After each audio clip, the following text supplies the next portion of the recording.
సాయిధరం తేజ్ ప్రస్తుతం సోషల్ మీడియాలో మారుమోగుతున్న పేరు. మామ పవన్ కళ్యాణ్ అధికారంలోకి వచ్చినప్పటి నుంచి అల్లుడు సాయిధరం తేజ్ అస్సలాగట్లేదు అనేది సోషల్ మీడియాలో నానుడైపోయింది. మెగా ఫ్యామిలీ నుంచి వచ్చిన ఈ హీరో మొదటి నుంచి మంచి కథలతో ఉన్న సినిమాలే చేస్తున్నారు. మెగాస్టార్ చిరంజీవి పోలికలు ఉండడంతో తెలుగు ప్రేక్షకులు ఆయన్ని అక్కున చేర్చుకున్నారు. అయితే 3 ఏళ్ల క్రితం జరిగిన యాక్సిడెంట్ ఆయన జీవితాన్ని మార్చేసిందని చెప్పాలి.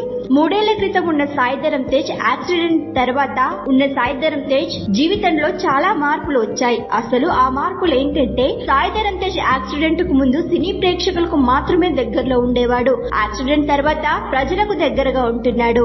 యాక్సిడెంట్ తర్వాత చిన్నమామ పవన్ కళ్యాణ్ వరాలు ఇచ్చేశారు. ఏకంగా సాయిధరం తేజ్ తో సినిమాలు చేశారు. ఆ సినిమా రీమేక్ అయినప్పటికీ బ్రో సినిమా తెలుగు ప్రేక్షకులకు కనెక్ట్ అయింది. ఆ తర్వాత విరూపాక్ష సినిమాతోనూ మంచి హిట్ కొట్టాడు సాయిధరం తేజ్. ఇక ఈ సినిమాల పంచాయతీ పక్కన పెడితే ప్రస్తుతం మామ పవన్ కళ్యాణ్ వెనకే నడిచేలా ఉన్నారు సాయిధరం.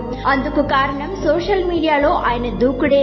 మామ డిప్యూటీ సీఎం అయ్యాక సాయిధరం తేజ్ సోషల్ మీడియాలో యాక్టివ్ గా ఉంటూ ప్రతిపక్షాలకు మండేలా ట్వీట్స్ చేస్తున్నారు.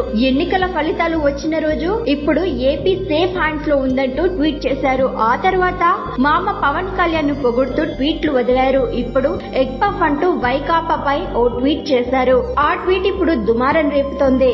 నిజానికి ఎగ్ పఫ్ అనేది గతంలో వైకాపా అధ్యక్షుడు మాజీ సీఎం కేవలం ఎగ్ పఫ్ కే కోట్ల రూపాయలు ఖర్చు చేశారనే కథనం జనసేన సోషల్ మీడియాలో వైరల్ అయ్యింది. ఆ విషయాన్నే ఇప్పుడు వైకాపా వ్యక్తులపై సాయిధరం తేజ్ సోషల్ మీడియాలో పోస్టు చేయడం రాజకీయ విశ్లేషకులను ఆశ్చర్యానికి గురి చేస్తుంది.